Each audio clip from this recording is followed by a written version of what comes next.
Dear students, today we are going to study compounds of hydrogen.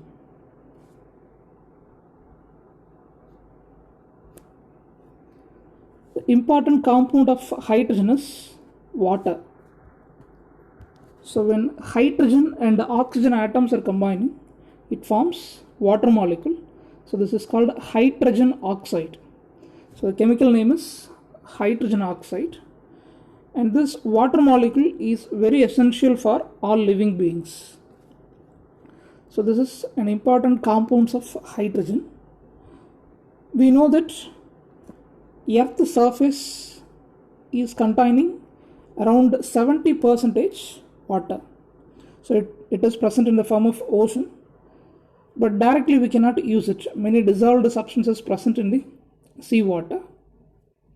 So water is very essential for all living beings. Even human body contains around 65% of water molecules. And what are the physical properties of water? We know that water is a colorless volatile liquid. Exactly at 100 degrees Celsius, it becomes water vapors.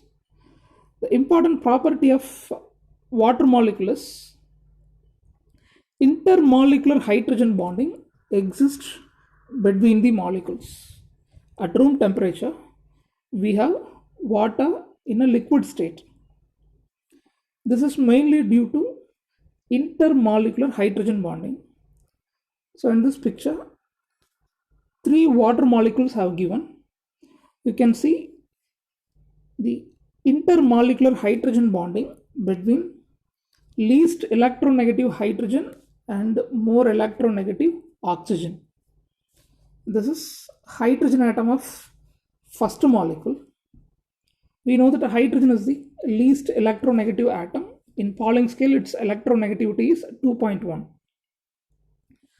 And this is more electronegative oxygen. Left to right, when we move, electronegativity increases. So the heteroatoms like nitrogen, oxygen, fluorine will have more electronegativity. Fluorine is an atom with higher electronegativity. In Pauling scale, electronegativity of fluorine is 4. So between more electronegative oxygen and least electronegative hydrogen, a force of attraction is present. It is called a hydrogen bonding. The hydrogen bonding is existing between 2 molecules. So this is intermolecular hydrogen bonding. So you can see the intermolecular hydrogen bonding. It is extending in all the dimensions. This is responsible for existence of water as a liquid at normal temperature.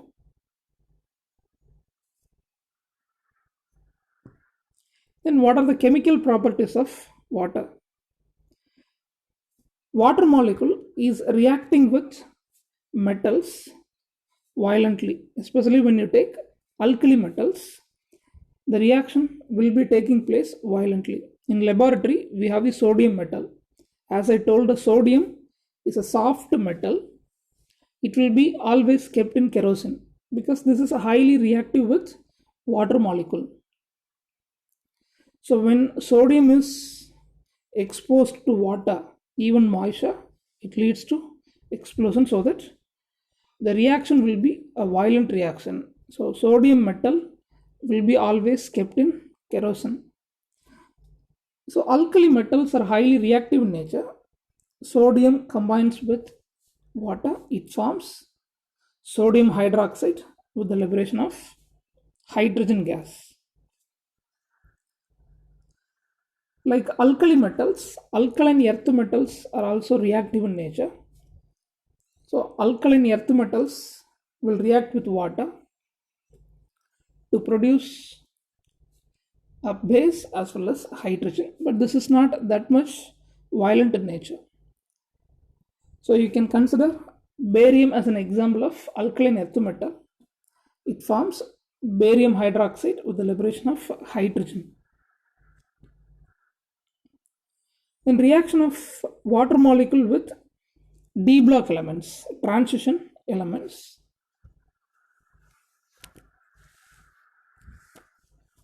so when steam is passed over the red hot iron metal. So the reaction is not taking place at ordinary temperature. We pass steam or hot water over a red hot iron. We get iron oxide, iron 2,3 oxide, with the liberation of hydrogen. Then what are the metals which will react with water at higher temperatures? Example, lead and copper. Next, the noble metals will not react with water at ordinary temperature. What are the noble metals? Silver, gold, platinum. These are called noble metals. Their reactivity is very less, so that these metals are available in the earth crust as a metal. The reactive metals will be present in the form of compounds in the earth crust. You take sodium, potassium, calcium, magnesium. So these highly reactive metals will be present in the form of compounds in earth crust. But silver, gold, platinum will be present in the free state or native state. Directly we take it as a metal from the earth crust. So the noble metals, gold, silver, platinum and mercury. Mercury is a liquid metal. This is the only metal in liquid state. So all these four metals will not react with water at ordinary temperature. Then reaction of water with non-metals. So at normal temperature, non-metals will not react with water. You can take carbon, sulfur, phosphorus. These will not react with water at ordinary temperature. But at a higher temperature, the reaction is possible. Consider the carbon. Carbon is reacting with steam. So the water vapor is called what? Steam. At 100 degrees Celsius, the liquid water becomes steam. So at higher temperatures, carbon and steam combines together to produce water gas. We know that water gas is a mixture of carbon monoxide and hydrogen.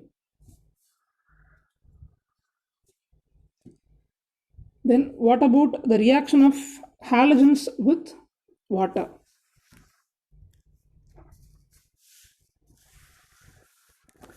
When halogen is reacting with water, it gives acids.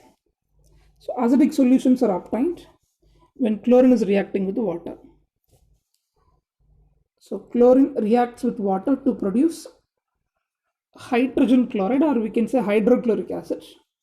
And this is called hypochlorous acid. HOCl is called hypochlorous acid. So this is called bleaching action. So the chlorine powder is actually sprayed.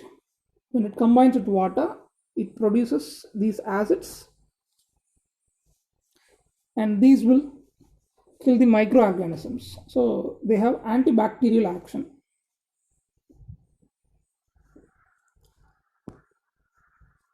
Then next halogen is fluorine.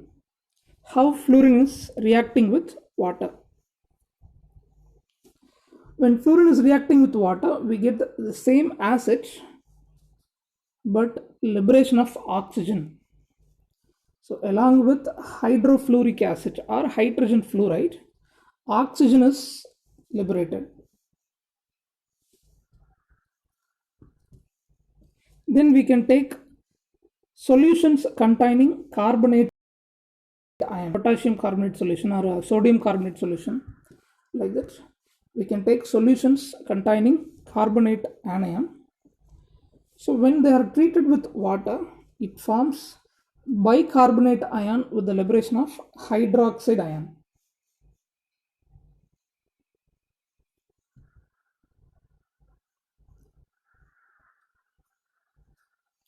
Then what is the nature of water? Is it an acidic oxide or a basic oxide? So as we discussed in the previous classes, a metal combines with the oxygen to form a basic metallic oxide. Metallic oxides are basic in nature. A non-metal combines with oxygen to form an acidic non-metallic oxide. We can give an example. Sodium is a metal. It combines with oxygen to form a basic sodium oxide. Sodium oxide is a basic oxide. The same way, take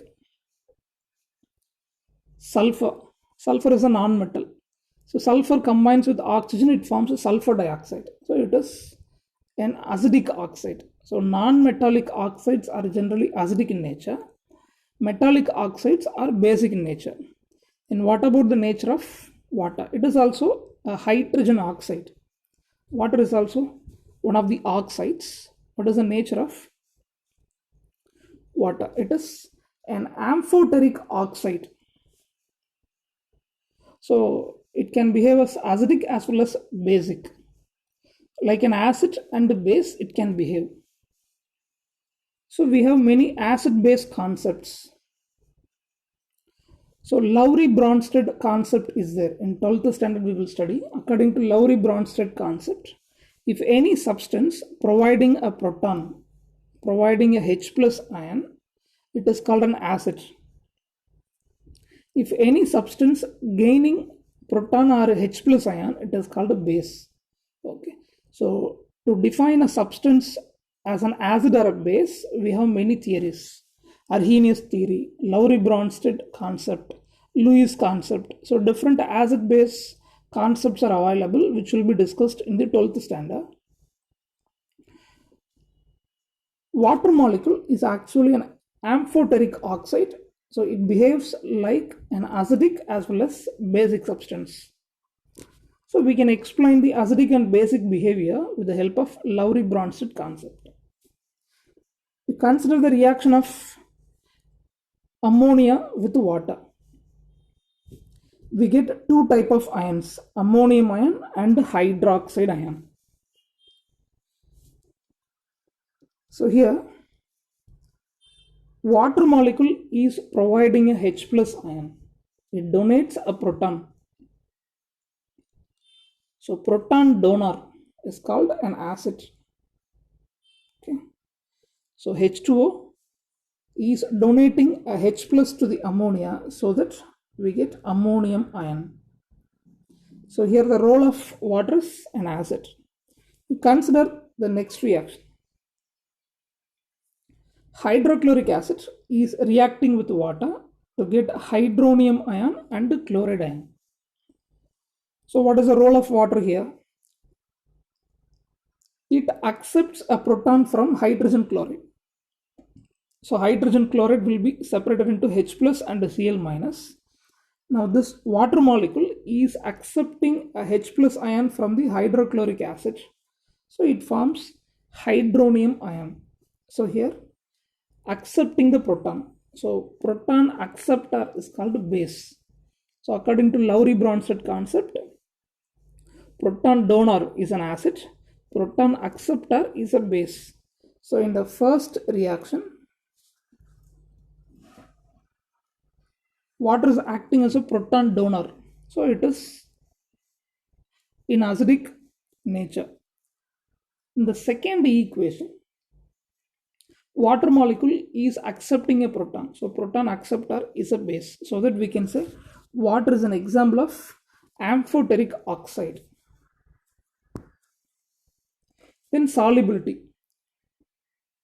Water is an important solvent. So we can say it is an universal solvent. Water can dissolve both ionic as well as covalent compounds. So water is actually a polar solvent. It can dissolve polar substances easily. Ionic compounds can be dissolved easily in the water molecules, and it dissolves some covalent compounds also. So it is an universal solvent. So example, silicon tetrachloride. It is a covalent compound. It is dissolved in water. We get silica. Silica means a silicon dioxide substance with the liberation of hydrogen chloride. Next, P4O10. It can also be written as P2O5, phosphorus pentoxide. When phosphorus pentoxide is treated with water, we get phosphoric acid. So covalent compounds like silicon tetrachloride, phosphorus pentoxide can also be dissolved in water to get different substances. Next one, the attachment of water with some other substances. When you check some of the compounds, water is making two type of attractions with some other atoms or compounds. What are the two type of attractions? Number one, a water molecule can make a coordinate covalent bond. So in next lesson we will discuss how there is a formation of coordinate covalent bond. Water molecule is making a coordinate covalent type of bonding, or else in some compounds water will be present in the interstitial position. So when you analyze many substances, water molecules will be present. The water molecules will be present due to either coordinate covalent bond or they are in the interstitial position. We can say they are hydrated compounds or hydrated crystals. Three examples I have given in our book. First one is a coordination compound or coordination complex. So the metal atom is chromium. With chromium, 6 molecules of water attached. So in the first example, coordination compound, 6 molecules of water attached with the metal chromium. Now this attachment or bonding is nothing but coordinate covalent bond. 6 water molecules bonded with the chromium by coordinate covalent bond. Consider second compound, barium chloride dihydrate. As I told, these are hydrated compounds or crystals. How can we call the second substance? Barium chloride dihydrate. Now the water molecules will not make a bond with barium chloride. They are present in the interstitial position, or we can say they are making weak forces of attractions like van der Waals force. So 2 molecules of water is present in the interstitial position. Okay, so barium chloride dihydrate. You take a third one, it is also a coordination compound like a first compound. What is the metal atom here? Copper. So totally 5 molecules of water is present. So here 4 and here 1. Totally 5 water molecules present in the compound. 4 molecules of water attached with metal copper by a coordinate covalent bond. So 4 coordinate covalent bonds present between the water molecules and the metal atom copper. Remaining 1 water molecule is present in the interstitial position. So this is also one of the hydrated compounds. So in 12th standard, we will study how to write the name for coordination compound. So its name is tetra aqua